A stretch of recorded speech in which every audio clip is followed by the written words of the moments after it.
Oh,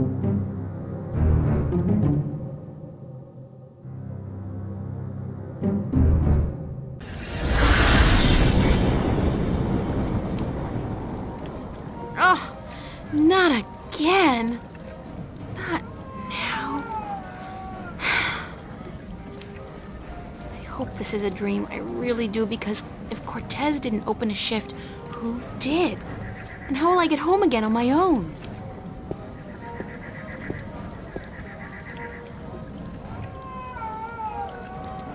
No dream, and I'm guessing this is Marcuria. It smells like it, like a mix between fresh flowers and cow dung. There's some kind of party going on in there.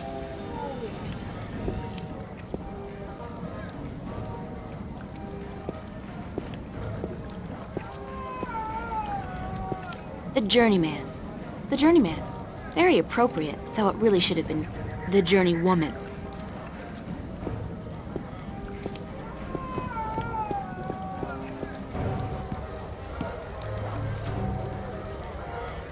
Alright folks, welcome back to more of The Longest Journey. Holy shit, alright, chapter 4 is here. We've just entered the Journeyman Tavern. Cozy little place. Look at this jolly group of retards. That looks like a really, really comfortable chair. Excuse me. Hello? Hi, hello, do you work here? Do I work here, child? I'm the owner. I own and operate the Journeyman Inn. Really? You don't look like an innkeeper. And you do not look fit to be out of your crib in the eve without your mother's charge. What do you want? Is there a party going on? Is there a... child. Do you not know? It is the Feast of the Balance. Have you never taken part in the celebration? Unfortunately, no. I'm not a party person.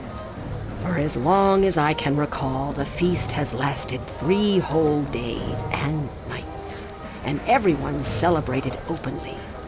Now, this year, there's great concern about the Vanguard and their supporters. So this year, the Feast of the Balance is celebrated inside, behind closed doors, and for 1 night only.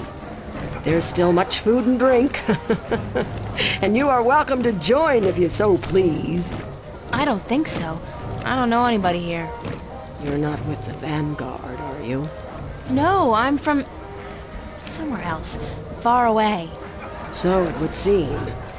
Well, if you feel up to it, child, you're welcome to join in the celebration. Thanks. Why do you celebrate the Feast of the Balance? You are a stranger to our customs indeed. The balance. You do know about the balance, do you not? Sure. The balance between magic and science. I know about the balance. The balance of all, child. Everything is in balance, and the Guardian watches over the balance and us. We celebrate the Feast of the Balance to give our thanks to the balance and to the Guardian. If our devotion to the balance falters, if we lose our faith in the Guardian, then we are inviting chaos to destroy us. This is what the Vanguard is doing. Inviting chaos. They are dangerous. I just can't help thinking of my YouTube avatar every time I hear the word Guardian. What's the Vanguard doing to destroy the balance? They are not doing anything to destroy the balance, but they destroy people's faith in the balance. They speak to the people, telling them how the Sentinel, the Fathers, are holding our world back. And that if we were to use the balance to our advantage, we could return to the old ways, the ways of the ancient Earth, before the divide. Vanguard promised the people power and wealth and happiness, but they intend only destruction and death. What's your name? Benrima Salmon. I'm the owner and Benrima proprietor of this inn. I bought it with money earned through honest trade in the Southlands. Tobacco, wine, slaves. That is where I'm from. The Southlands. I'm April. April Ryan. Well met, April Ryan. Have you come to meet someone, a handsome young suitor, perchance? No such luck, I'm afraid. I'm here more by accident than anything else. Ah, no accident, April. Fate. Fate delivered you here tonight. You are strong in fate, are you not?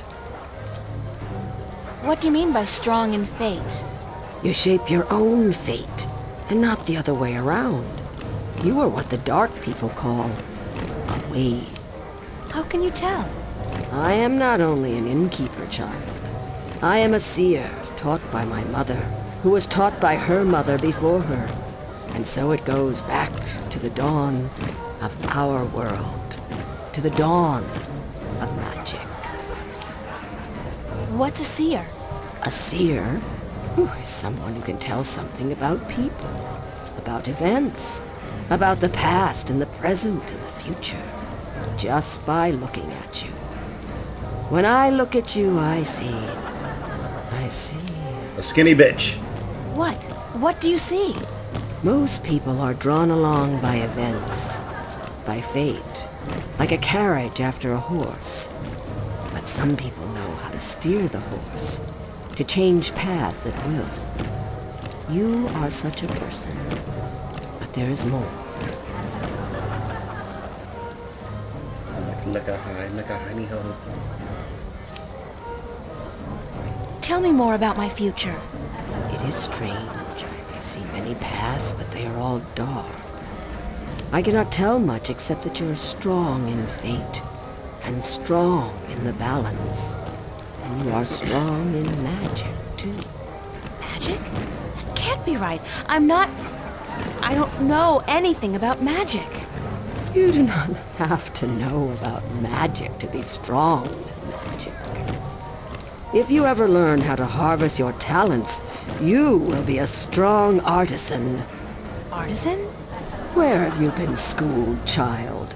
Have you forgotten your lore? My lore?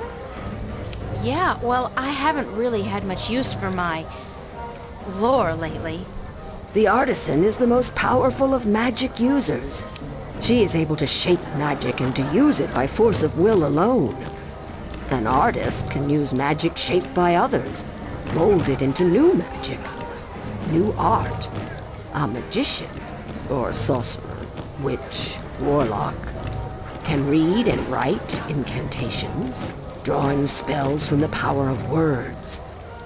And the alchemist can create magic potions. He is the least of the four. Anyone with proper education can be an alchemist. The other three require some form of talent for magic. Thank you. I am at your service any time, child. I am afraid I must go take care of my guests now. Enjoy yourself. What the fuck? He's cute. Let's go talk to him.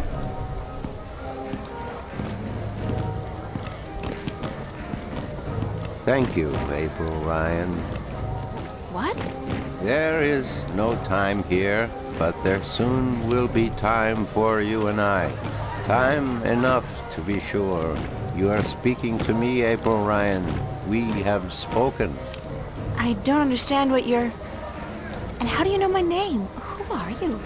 Have we not met yet? I was sorry, then, for confusing you. I will be Abnaxus of the Venar, ambassador to the Ireed Council in Marcuria for a time. I think I would have remembered you if we'd met. Who told you my name? You did.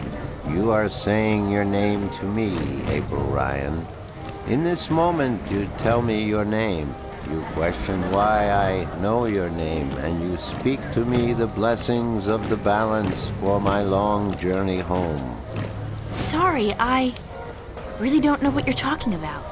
It is difficult for us too, April Ryan, to understand you. We, the Venar, are not perceiving time like your people. In this moment we are everywhere. In this moment we are nowhere.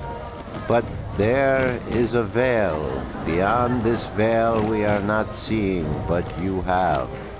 You will be seeing. You are seeing. What veil? The veil created in chaos, by chaos, with chaos. It is a dark presence in our future, yes, future. A dark veil which hides the things that have been and will be. What's all this got to do with me? It was late. You were tired. We have talked in the morning when you come to visit me. Now you understand everything. Thank you, April Ryan. The blessings of the balance to you too. Did you just invite me to your home? I will. I did. I invite you to my home, April Ryan. My home was in the Marcuria City Green, and you will find it in the morning, before chaos came. I am explaining everything, and you understood. It seems I've already accepted your invitation, so I guess I don't have a choice. That is what you said. Good night. You will sleep well. What the hell? Someone needs to tell Igor to get a grip. Little corn turd. It's a very comfortable chair.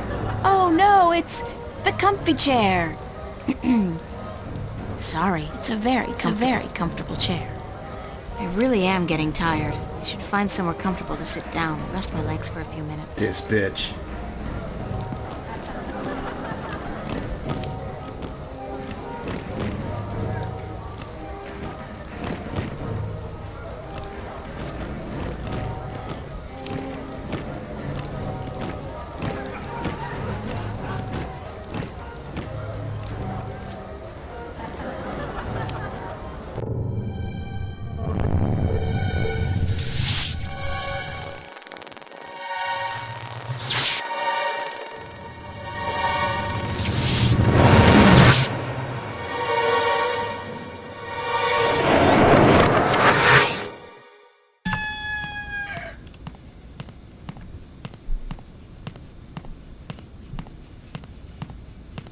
Damn, slept through the party.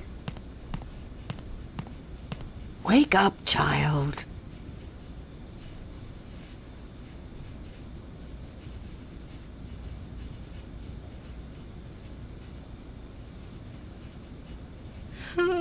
Sorry, I guess I fell asleep. What time is it? It is morning. We need to clean before we open for breakfast, so I had to wake you. I slept right through the party? It seems so. You did not stir even when everyone was leaving. Oh well, I feel pretty good considering. You look a little pale, but it's nothing a good porridge won't fix.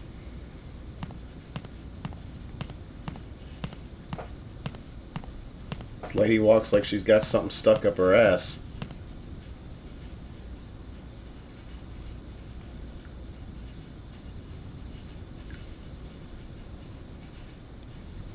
Not to sound rude, but I've had my fill of her for the moment.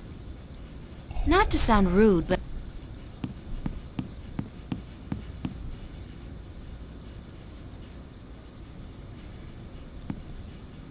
Let's dip. Do you intend to walk about in that outfit, child? It is day, it would not be proper. It's all I have. Come, we will find something more suited to a young lady about the city.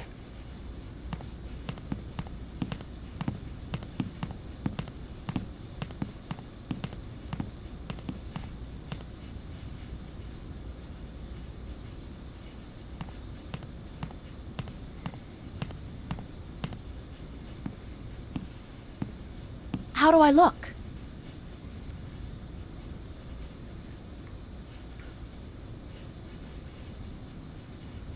Well, it'll have to do for now. You do not have the most womanly of forms, but I'm certain you will fill out in time. Oh. With the right diet. Thanks. Thank you for the clothes, for everything. You will have time aplenty to thank me while you are cleaning plates and cutlery, child. I'm sorry. Work? Those clothes do not come free, child, nor does a night spent sleeping before the fire. I'm not asking much, only for a helping hand in cleaning. All right. Tell me where to start. You can start carrying in the mugs from the back room. Psh.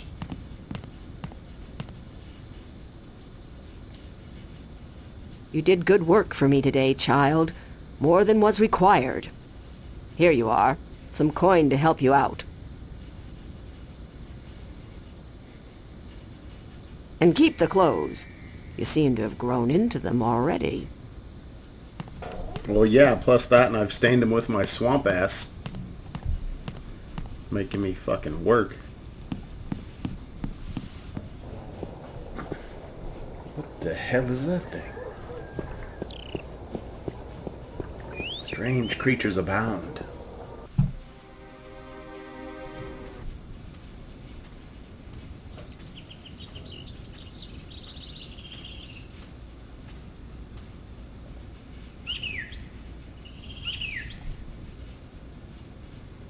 That's one mother of a plant. I wonder if it's a carnivore. It's a flower bed.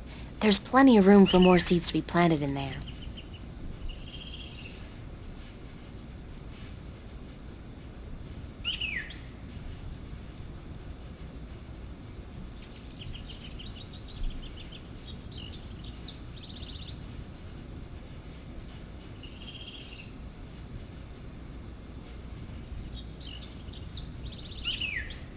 It looks to have been carved out of a large tree, but the texture of the house is more stone than bark.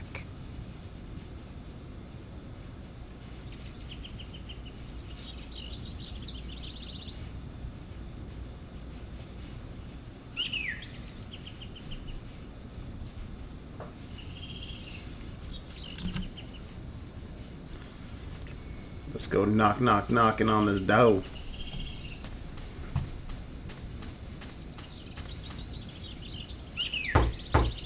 Enter, honored guest, and I would have been with you presently.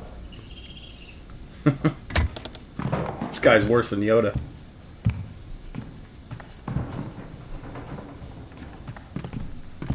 Some of them look to be in English, but I know they're not. It's the Altung language Tobias told me about. The tongue of magic. It sounds a little disgusting, to be honest.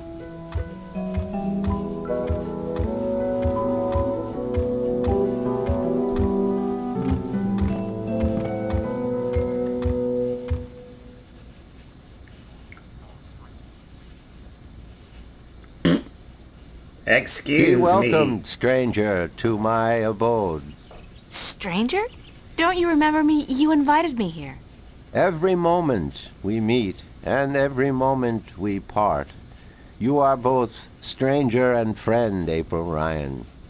I'm sorry, but could you try to be a little less obtuse this time? I have a hard time understanding half of what you say. I will beg for your forgiveness, April Ryan. I had a hard time to make myself understood amongst other peoples. I will pull myself into this moment, difficult as it may be, so that we can communicate and so that you may understand. It is important that you understand, April Ryan, very important. Who are you? I am Abnaxus of the Venar, ambassador to the Ireed Council in Marcuria. My people live far from here, and they do rarely visit your kind, and so I am their sole link to humans and Dolmari. Why is that? I alone among the Venar am able to focus on a particular moment and thread in time, and so to speak with those who flow with time, like you. How do your people perceive time? It is hard to explain.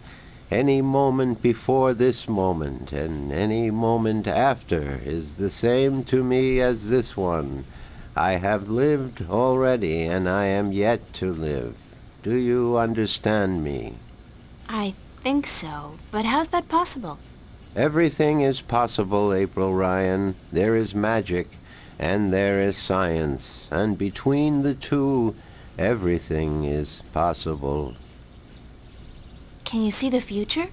To me, every moment is the same. There is no future. I can relate moments you have yet to see, and I can unravel possible threads. But remember, the future I see may not be the one into which you walk.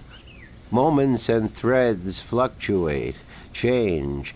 I can remember things that have never come to pass, and I have seen things that will never be. So you can't tell the future. I would see your possible futures, the likely threads among hundreds. If there was not a veil in time, I would.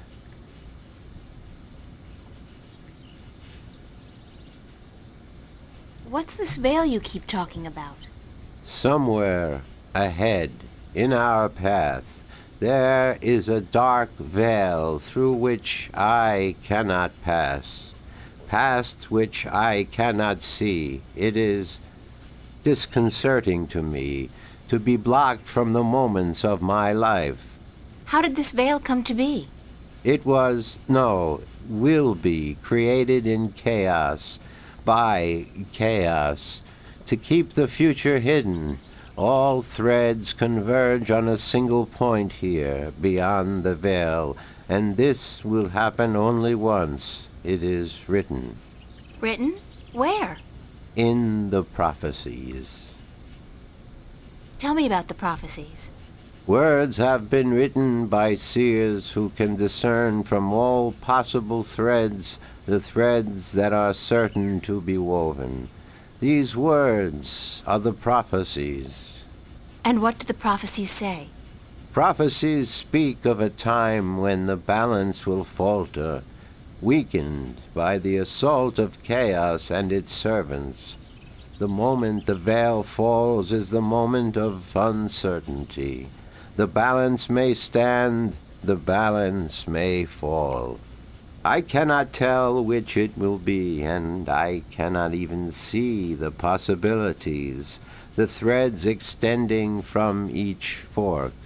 But the prophecies also speak of a Savior, as the prophecies usually do, one who will bring order to chaos, only to release chaos on the innocent, one who will restore the balance, only to finally break it. That doesn't sound like a savior. The word in my tongue is Kanang La. Literally translated, it means the small seed who grew to a tall tree. I need some help in my quest. Yes, you did. I did? And what did you answer? That I will help you as much as I can, but in the end... I'm on my own. I've heard that one before. What do you know about dragons? I do not know much about the kin, but I do know a little. Perhaps it will help you, perhaps not. The Draic kin came to this world a very, very long time ago, before the dawn of man, before the divide. The Venar had yet to learn to be outside time, and there were few other peoples on Earth. The kin played an important part in the divide, in separating magic from science, and in the founding of the Fathers, the Sentinel, to watch over the balance. It is said that after the divide of the 4 Draic kin that came to Earth, 2 went to Stark, and 2 to Arcadia. But that was a long time ago, 12,000 of your years. I do not know what has become of them since. You don't know where I may find these Draikin? No, the white of the Draikin, the mother, has, according to legend, been sighted. The tale of the silver spear of Gorimon speaks of the mother and her child, though I think this is but a tale, and far from the truth. The story is called The Silver Spear of Gorimon? Yes, unfortunately I do not have this book myself, and I do not know of anyone who does. What about the other dragon, the other Dryakin?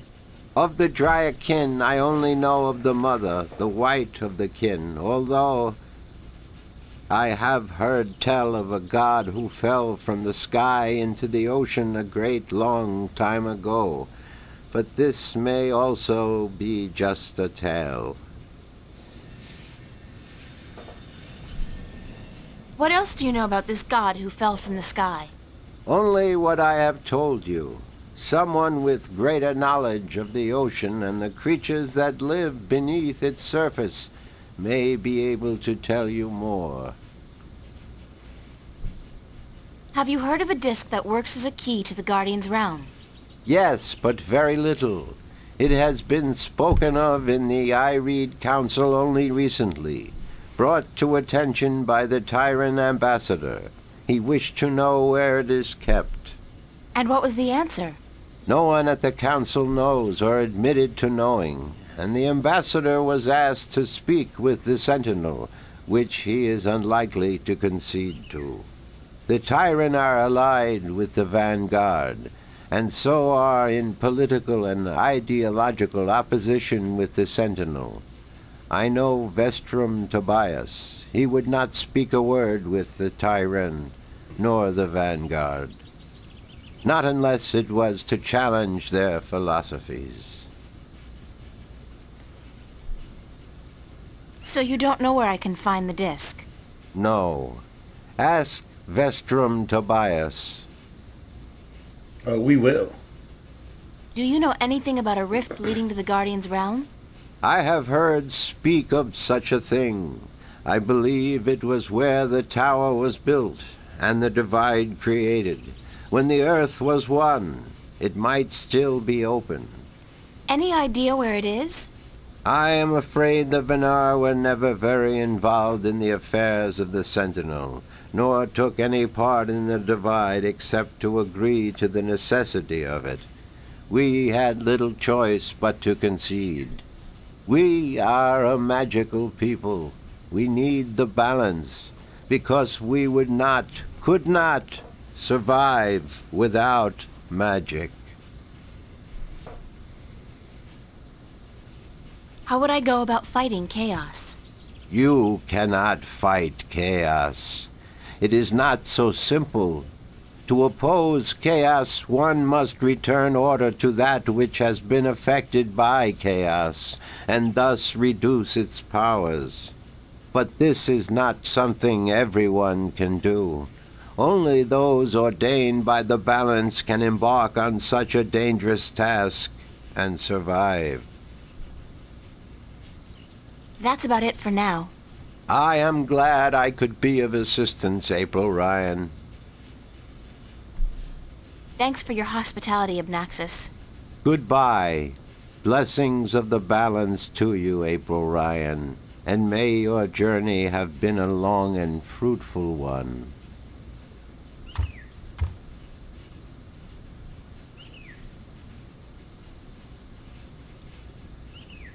It's a nicely crafted bench. Oh, excuse me.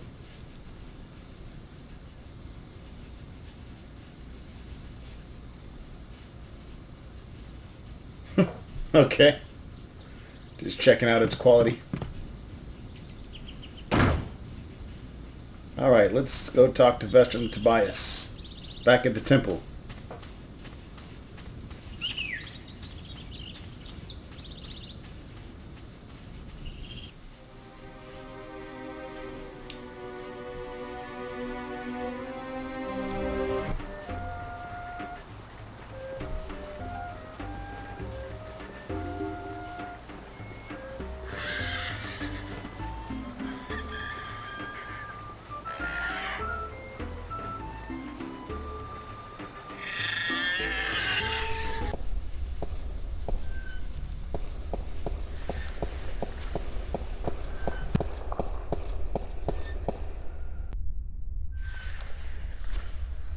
to Mr.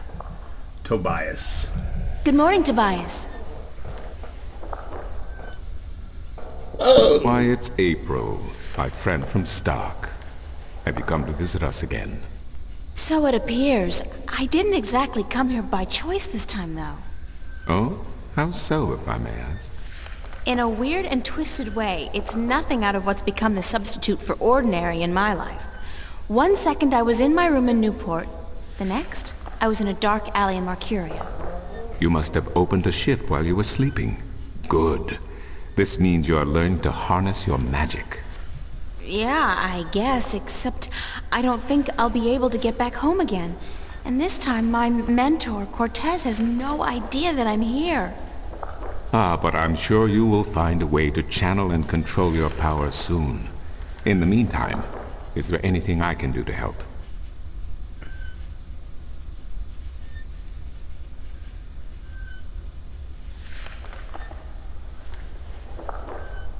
I need to locate the disc that unlocks the Guardian's tower.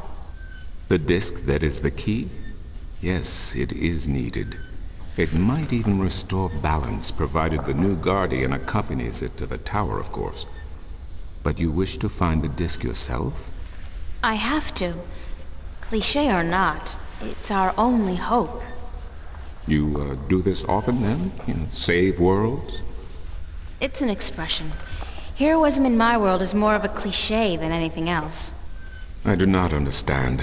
But then I am merely a servant of the balance, while you are more. But yes, the disc. As I told you once before, when the Earth was divided, and the realm of the Guardian created, a disc was forged in the Well of Making.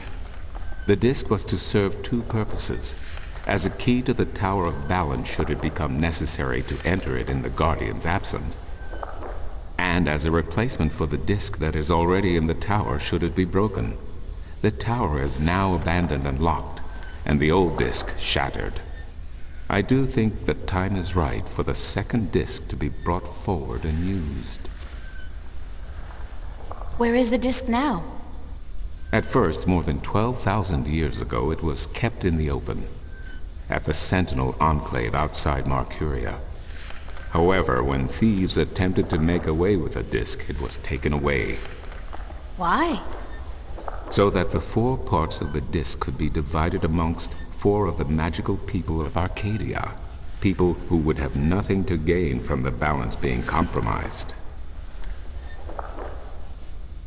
What people were the disc divided amongst? This I cannot tell you. The dwarves, I'm the not elves, sure anyone remembers the humans, now. and the orcs. But it would be in the scriptures, I am certain. What scriptures? The scriptures of the balance. There are 13 of them. 13 is a strong number, rich in tradition, and... Did you know the Ireed High Council consists of 13 ministers? No, of course you don't. 13 was also the number of the fathers who begat the Sentinel, and who built the Tower of Balance. Where can I find the scriptures of the balance? Pay a visit to the Sentinel Enclave, located outside the city to the east. The great library of the Enclave contains every book ever written by an Arcadian minstrel, and most others as well. Speak with Minstrom Yerin, the keeper of books. Tell him I sent you. Alright, that's good info. I need to find the entrance to the Guardian's realm. There is one. You are right in that, but where, I would not venture to guess. In the past, when the time came for the Guardian to step down and another to take his or her place, the Guardian opened a gateway wherever it was needed. A Guardian, still in full control of the balance, can invite anyone in, and let anyone out. But with the Guardian gone, the only way in would be the point where the divide was first created, where the tower was built. Isn't that location written down somewhere? Remember that this was done on the old Earth before the divide. After the divide, after the creation of Stark and Arcadia, places were shifted about. This entrance may not even be on the ground anymore. What do you mean? It could be up there, in the sky, or far below us, through the crust of the earth into the molten depths below? I cannot say, and I do not know anyone who could. I need to locate the 2 dragons that reside in Arcadia. The Drykin? What's the difference? Dragons is a word from your world. The kin are not what they have become in your legends and fairy tales. But they're real, aren't they? Oh, as real as you and me, April. And old. They have been here since before our time. As you probably remember, the kin were instrumental in the Divide, saving mankind from a terrible end. But I know so little. Only what I can remember from my studies when I was a minstrel at the Enclave. Thank you, Tobias. Good to know I could help you, April. Alright, we have enough information from Vestrum Tobias for now to continue. Let's head to this Enclave.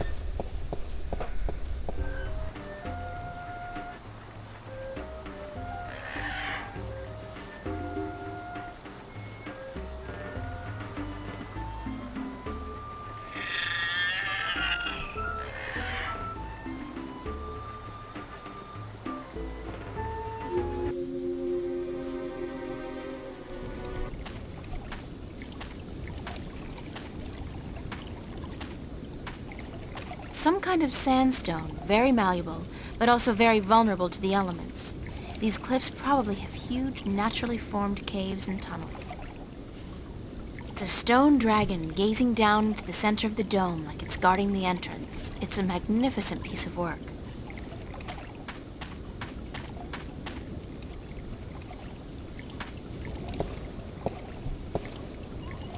The dragon's mouth is pointing straight down at the middle of the floor. It's a circular hollow about 20 centimeters across and about 5 centimeters deep.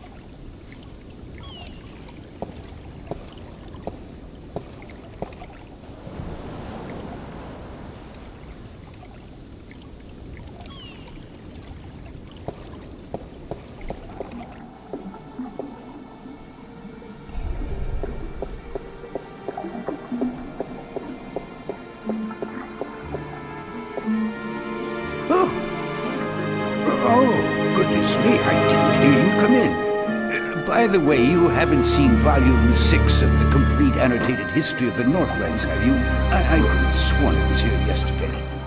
Sorry, no. I guess someone else must have taken it.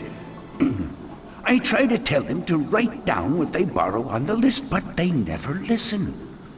Only last week I spent 3 hours searching the entire Enclave for the second scripture of the ballads, the scripture of song, before I realized that Vestrum Tobias was studying it back in the city. Now, such incidents could be avoided if only, and this applies to you too, young lady, people would sign out the books they borrow when they borrow them and sign them back in when they're done. Such a simple procedure.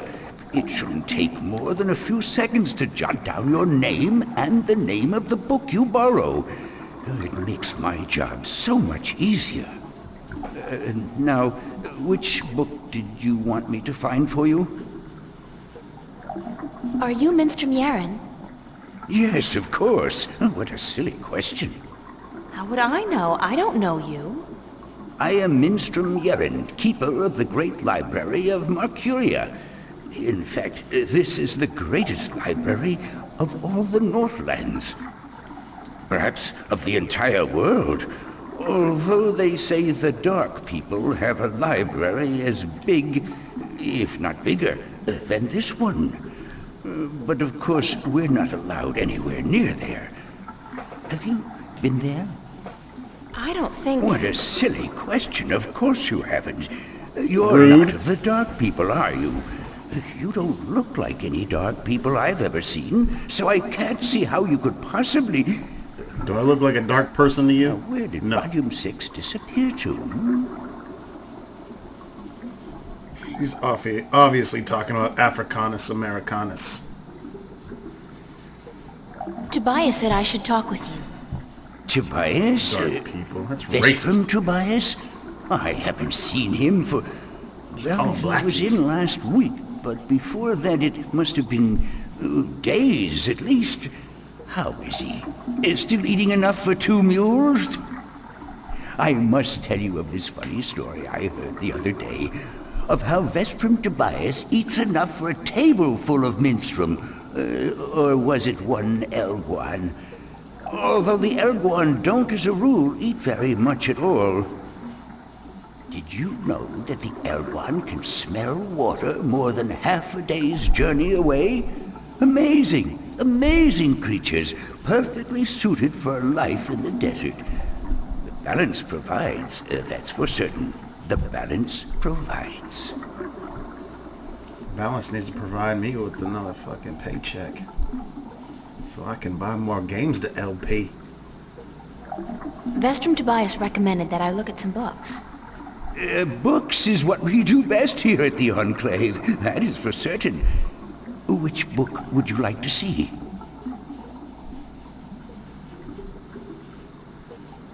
I'm looking for a story called The Silver Spear of Gorimon. Yes, a fanciful tale if I ever saw one, but a charming one. Did you know that I'm often paid visit by adventurers wishing to read everything available on the spear so that they too could set out on their foolish quests? Yeah, don't you just hate those adventurers? Well, they pay for my bread, milk, and butter with their contributions to the coffers, so I shouldn't be too critical of them. But they care not about the books. They care only about what the books can give them. I care. About the books, really? I can tell. So, the Silver Spear of Gorimon, then?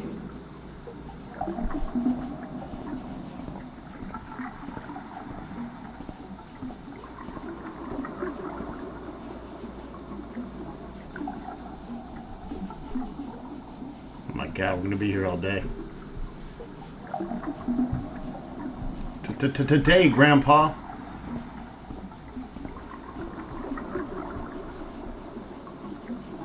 I did find something of interest. I'll leave it here for you to read.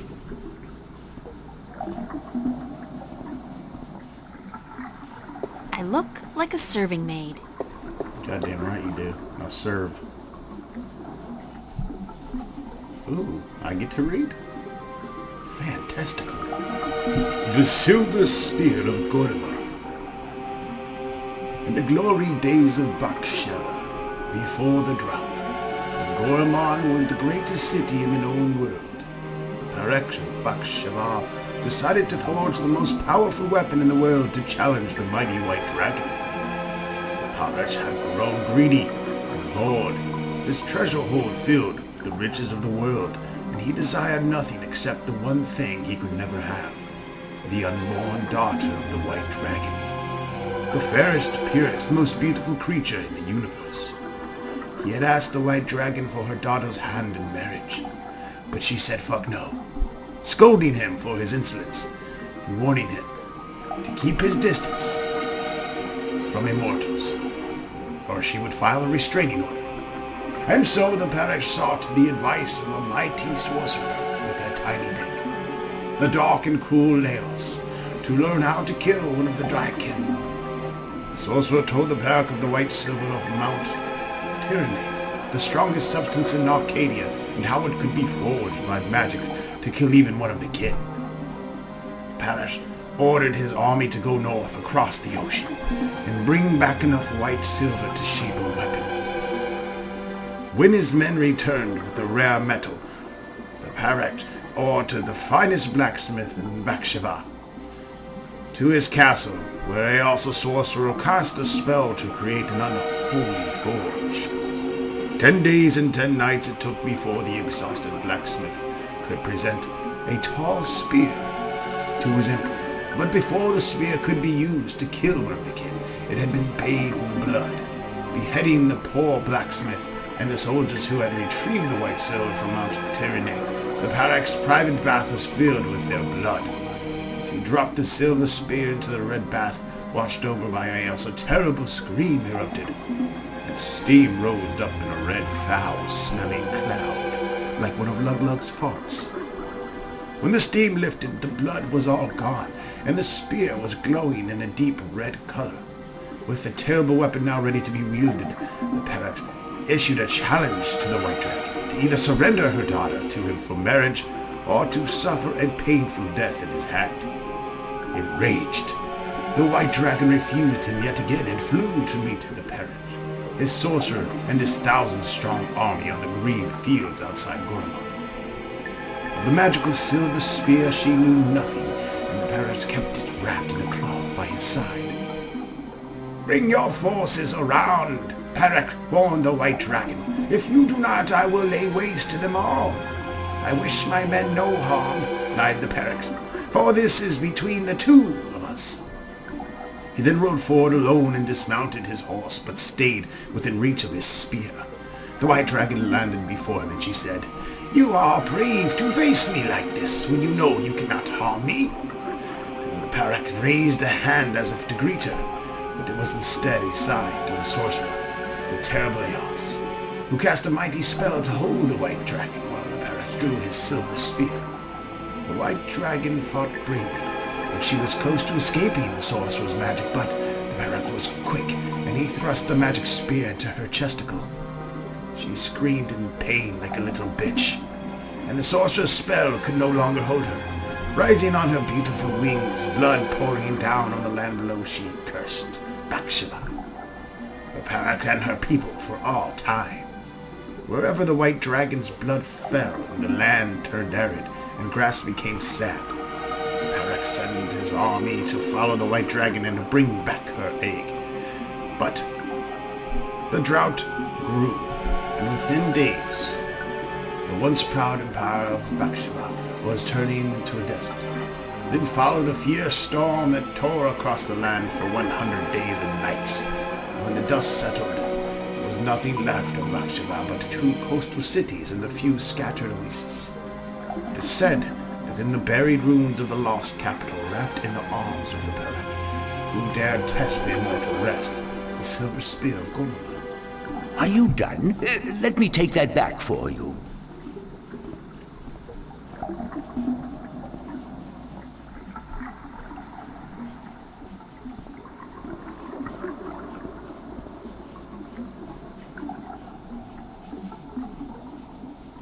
Welcome, children, to another episode of Ron Stock's Reading Rainbow with Ron Stock. Oh! Stop touching his armpit. It's you again. Oh, you gave me such a fright. Could I see some more books? Oh, certainly. What a silly question. I want to have a library like this. I'm looking for some information, but I'm not sure which book to ask for. No matter. I know a great deal about most of the books in here. What topic intrigues you? I need to find out which 4 magical people of Arcadia were given a piece of the stone disc that serves as the key to the Guardian's realm. The stone disc of the We're balance. going to be yes? here in this library for a while. Yes, there could possibly be something on that in... might be a let me three-part check. chapter. Just one moment. Especially waiting for fucking Grandpa Moses to go retrieve the book.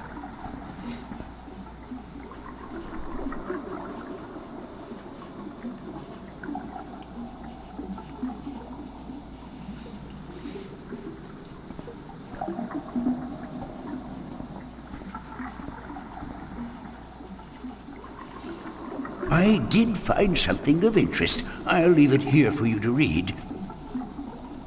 Good. Move out the way.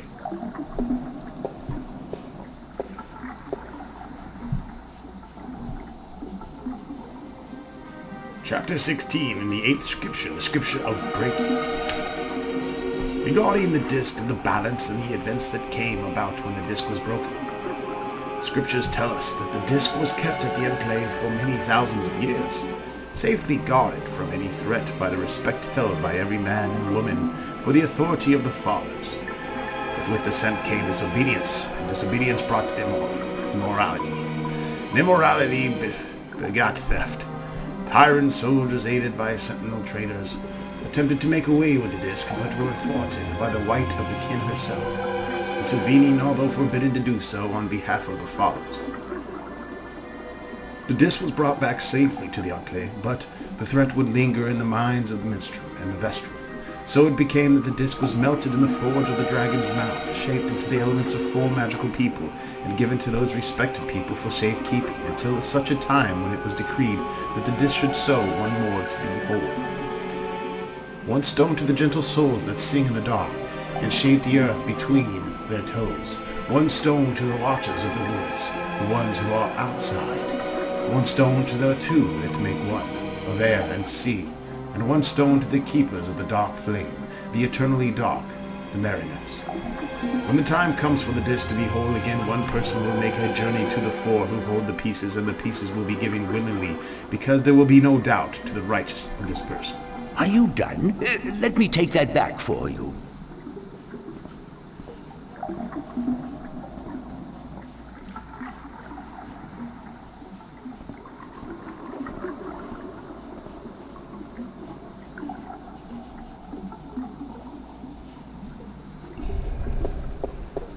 More books. Oh, goodness, it's you again. Could I see some more books? Oh, certainly. What is it? I'm looking for some No information. matter. I know a... I'd like to learn more about dragons, about the Dragkin. Oh, yes, yes. We had some...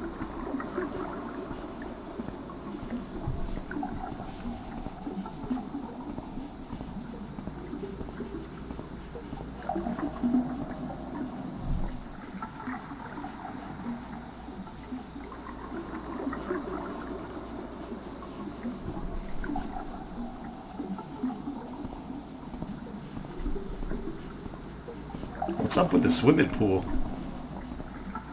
Where's my bathing suit when you need one? I did find something of interest. I'll leave it here for you to read.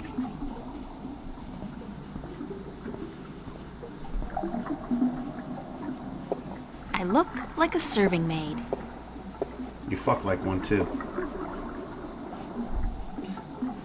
Secrets of the Dragkin by Minstrom Enoch. Howard, the Dragkin are known by many names throughout the Twin Worlds. In our tongue they are often referred to as Dragkin, in some variations of Low Tongue, Dragin. In the Southlands the word Dragik refers specifically to the winged lizard shape traditionally associated with the kin. In Irad, the internal spirits of the kin are called simply Drak, regardless of their current shape. In Stark, most cultures refer to the kin as Dragon, Drag, Dreki, and the Dragoon, though this usually refers only to the winged lizard-like shape and not to the spirit inhabiting this shape. In fact, while in Arcady, the kin are respected and revered as eternal spirits with great significance in the balance and the all. In Stark, the kin are mostly creatures of mythology and fairy tales. However, in some Stark legends and scriptures, notably the Christian Bible, the name dragon is associated with the forces of evil, and thus the religious connotations do seem to have carried over in somewhat distorted form.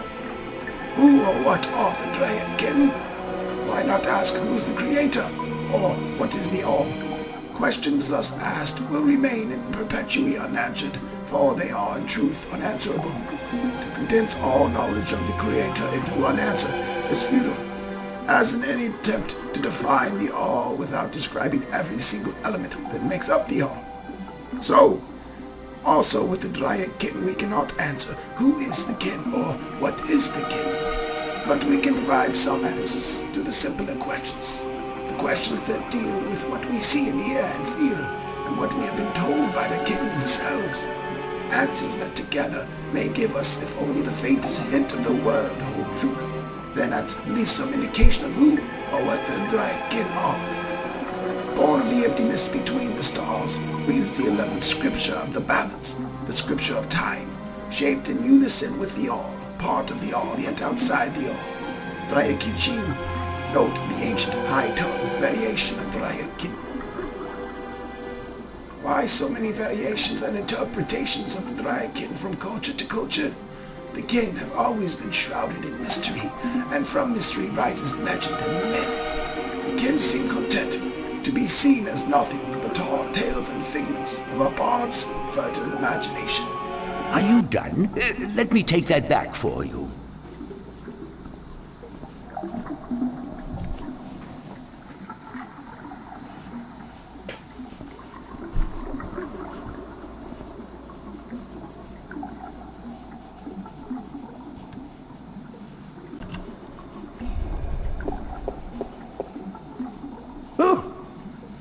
Oh, goodness, it's you again. Oh, you gave me such a fright.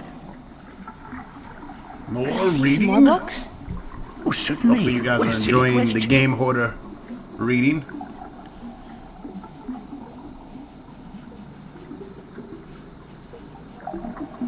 And yes, you want to actually read all the books A book on the history of Marcuria would be interesting. to get the progression of the game An going. extensive subject, to be sure. I will do my best.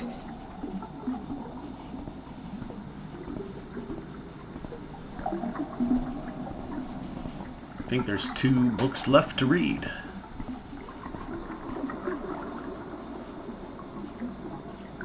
I like using different voices when I read different books just to give the idea that they're written by different people, which they obviously were.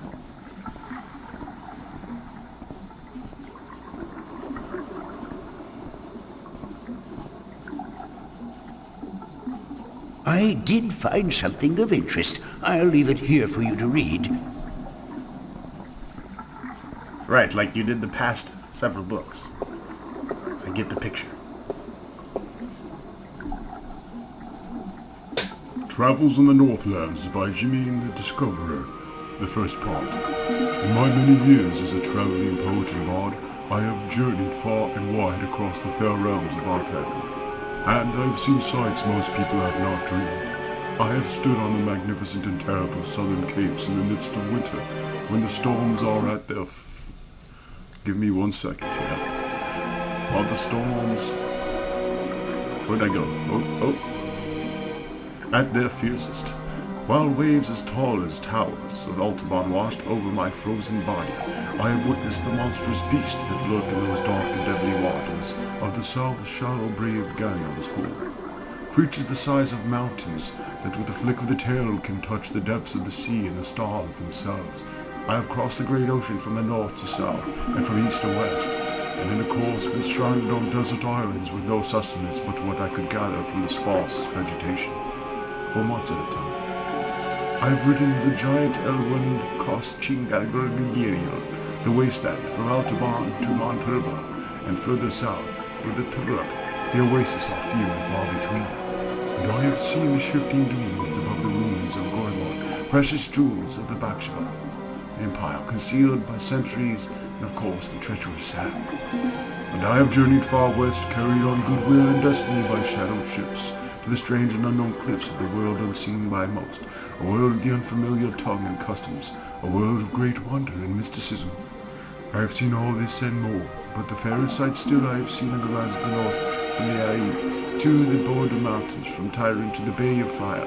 No sight can even compare dawn to Mount Tyranny, looking out to the plains of Nedra, where wild stallions run free in the thousands, and to look on the city of Corset, the pearl of fire, while boiling sun sets in the ocean beyond, the slow waves reflecting dark yellow and red as they lap slowly upon the sandy shores, is an experience truly treasured and near forgotten. These lands are blessed by the Creator, shaped by men, yet wild and free and infertile home to the greatest cities, the most precious sights and the most cultured of the civilized people in Arcadia. Of all the fires I have rested my weary legs by, of all the taverns where I have learned the legends of tale spinners and memorized the songs of bards, and all the lands where I run free and without, all the lands where I wandered from city to village, it is in the Northlands I return time and time again to learn evermore. Join me now, for I will evoke in you the very emotions I first experienced when visiting the sights and treasures of the northern lands. Join me and I will surely bring you there, to the exotic midst of this blessed land, and you will pine for its rugged coast and green woods and its hardy people, and like me, you will ne'er rest until you can return to yonder shores, Marcuria. Oh, Marcuria, thou unkempt diamond of capitals, thou art the truth and fairest. The counsel many seek for knowledge kept within the centuries sought and gathered, by men wiser than the ages brought hither, by word of mouth. Malkyria, changed thou not the course of war. Between thine people, diplomat, wise man, magician, all this and more. Thou hast without equal the mark of merit and virtue. Written by Germain, Earthring the poet. The august capital of Arid, the unified country, Malkyria lies on the hardy southern coast of the Northlands, halfway between Tyrant and Corsica. It is a part of call for merchants, traders, adventurers, and pilgrims from all four continents, a place of commerce and diplomacy for millions of humans and their other species. Aid is a strong and proud land, perched beneath the plains of Nedra to the north and the land of Tyrant to the west, the great sea of the south and forest of the Northlands to the east, and inhabited by humans, Dolmari, Tyrant Mole people, and Vinay. Arid was formed by Malkyria and emerged as a major center of diplomacy and trade, and became bannered under the surrounding lands united as one. Arid is a democracy currently led by the chief council of Arid Flag, Lord Van Dalen. The High Council, composed of the ministries who govern and representation, resides in the Malkyrian Hall of Assembly. Flanked by the palace and the barracks, the Aridis and traditionalists in their form of government have barely changed over the last few millennia, and the high tongue Arid means unification or assembly. Malkyria is one of the largest cities of Arcadia, the capital of Arid and the center of trade, diplomacy, and cultural diversity. Populated by a large variety of races, from human to Vanir, Malkyria has grown from its origins as the birthplace of humanity to a city of all Arcadians and the hub of the civilized world. Founded 20,000 years ago at the shore of the unconquerable ocean, it is first known permanent settlement of the emerging human race. Initially it left to its own devices by more developed races. Malkyria grew large and fat and wealthy with newfounded confidence. It passed through a period of expansion, which it gained in reputation as a merciless aggressor, which soon brought violent attention from the Tyrant in the west and Dolmari in the north. After years of war, Malkyria was desolated and subsequently rebuilt with sufficient reinforcements to weather attacks from both sea and land. Peaceful times followed, whereupon Malkyria settled in the role it has today, Arcadia. Although all surrounding areas fall under its jurisdiction, there is sufficient self-governing of a few central taxes to appease all but most disgruntled. The huge areas of farmland around the city benefit from the well-kept roads, markets, and busy exports to other lands. Nearby villages benefit from the military might of Malkyria, protecting them from roving barbarians and tyrant armies. And Malkyria also provides the people of the Northlands with one of the best and busiest ports in Arcadia, allowing travel to distant destinations around the world. Are you done? Let me take that back for you.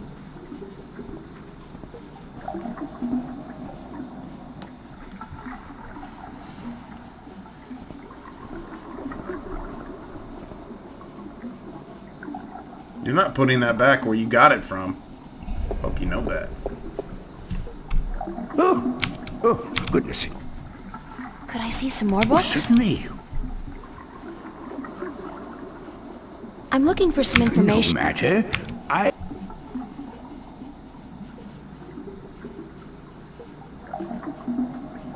I forget. I know how it is. Let's see. I'd like to read some A Arcadian. favorite topic of mine. I have just what Okay, you're go get it. Stop talking.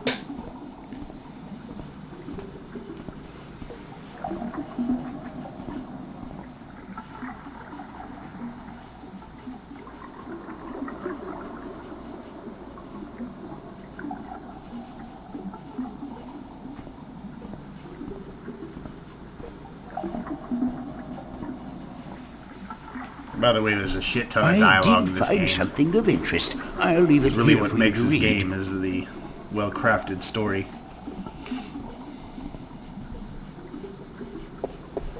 It's really what makes any good adventure game.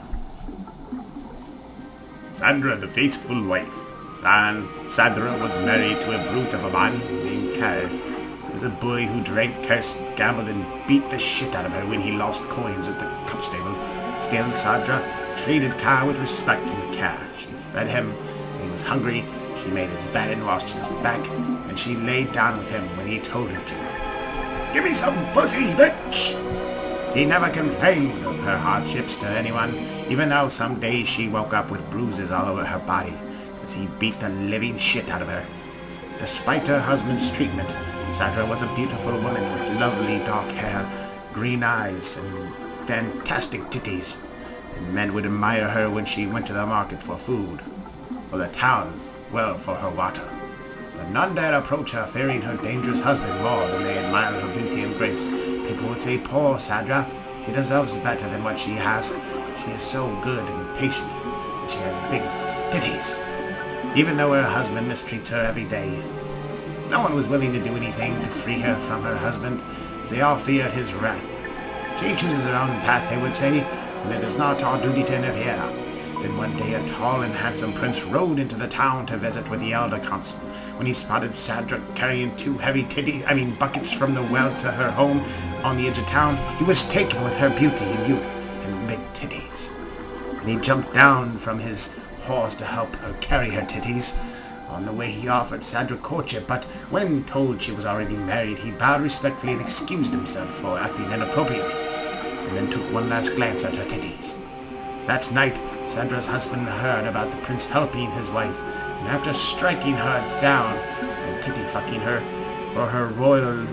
for letting royalty interfere with her duties, he strode drunkenly, for he had already had his usual fill of dark ale, towards the tavern where the prince and his cohorts was staying. When Kara arrived at the tavern, the prince was eating dinner, and when told Sadra's husband was there to see him, the prince stood and waved the man closer. "I must congratulate you on your good taste in marriage," said the prince, "for your wife is the most beautiful and good-hearted woman I have ever met, and oh, those titties!" And then he offered Kara a seat and a tall mug of ale, but the angry husband did not appreciate the prince's advances, and he drew a sword and lunged at the prince before his guards could react. The prince was quick and lucky to avoid certain death, and before Kara could make a second strike, the prince had recovered his sword from where it stood by the wall and stood ready to fight the brute. "Leave him be," called the prince when his guards drew arms and ran to protect their liege. "This is between him and me and those titties." Smiling briefly, he nodded his head to Kara and stood to attention. Obviously, his skill with the sword was formidable. Kara, coward at heart, knew that if he fought fairly, he would surely die, and he sheathed his sword, but loosened the knife he had tucked up his long sleeve. "My pardon, prince," said Kara. "My love for my wife is such that I am blinded by jealousy. I offer you friendship and apologies." He extended an open hand to the prince and smiled a broad lizard smile. The prince, unaware of the Kara's mistreatment of his faithful wife, smiled back, put down his sword, and extended his own hand. "Your apologies accepted, sir." Then suddenly Kara's knife was in hand and moving in a blur towards the prince's exposed throat. Had it not been for the quick eye of a nearby guard who, with the broadside of his sword, struck Kara on the side of his head, the prince would have been dead. The knife carved a deep scar on the prince's shoulder, but did no serious harm. Kara was taken away to the town prison to be judged when the sun rose. His crime was surely punishable by death, especially if Sadra would testify to his cruelty in front of the judge. Free of Kara's tyranny, the townspeople now spoke of Sadra's suffering by her husband's hand, but Sadra would not herself even now speak against her husband, and instead of being sentenced to death, Kara was sent away to work for the king's mines for 25 years. Taken with her faithfulness, the prince yet again offered Sadra courtship, but again Sadra declined, for she was still a married woman. Then, 1 year later, Kara attempted to escape the king's mines by killing 2 guards and climbing the walls, but he was shot down with an arrow and died in agony and disgrace. Again, the prince visited Sadra's town, bringing condolences and a renewed offer of courtship, and this time, Sadra and her titties agreed. Months later, the prince and Sadra were married in a glorious ceremony, and when the old king died, the prince became regent and Sadra his queen, and queen of giant voluptuous titties. She was as good as a queen as the land had ever seen, and she was loved dearly until the day her and her titties died. And her funeral was the grandest and most tearful titty-filled fucking funeral in all of memory. The end. Titties! Are you done? Let me take that back for you.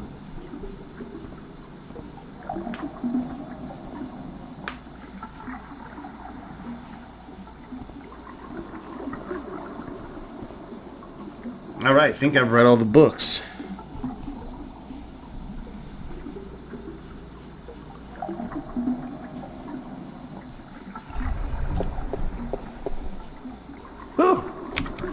goodness. Could I see some more books? Certainly.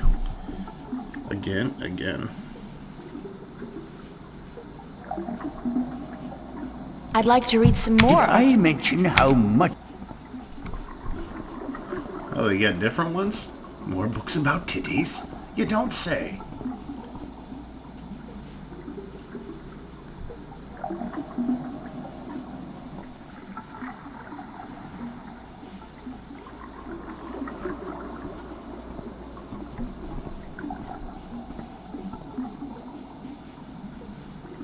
I did find something of interest.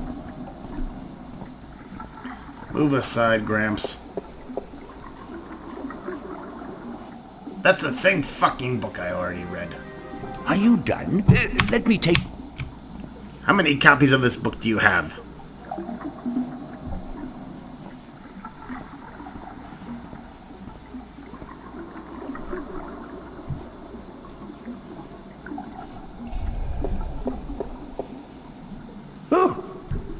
Oh, goodness. Could I see some more books? Certainly.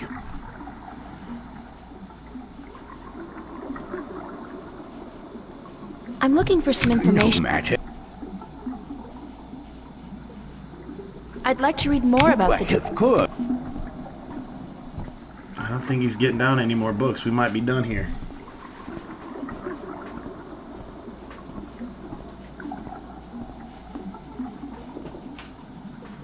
Reading Rainbow. If you're as old as me, you remember a show called Reading Rainbow.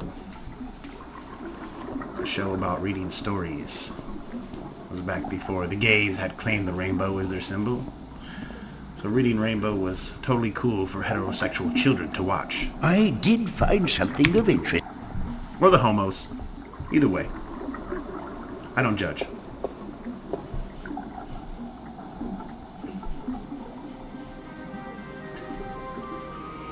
Okay, yeah, we read all this. Are you done? Let me... I'm out of here. This library sucks. There's like 5 books. I'm going to Barnes and Nobles.